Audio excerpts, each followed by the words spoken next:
The resident of this home in Markham, Ontario, denies having anything to do with Chinese service stations. It's wrong address. No, don't borrow me again.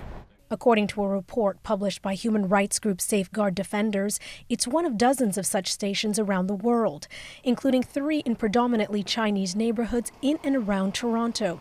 The RCMP says it's investigating whether criminal activity is taking place. Safeguard Defenders says there is evidence people connected to these service stations have been involved in pressuring some nationals to return to China.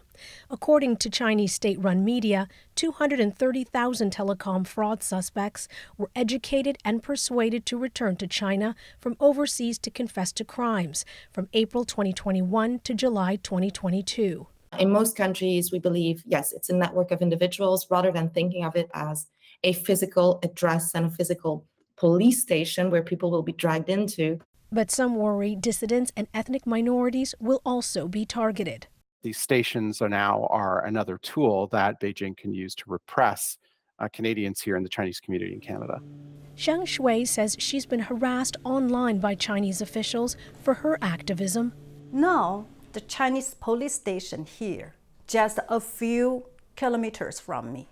So I am asking myself, where else I can escape to?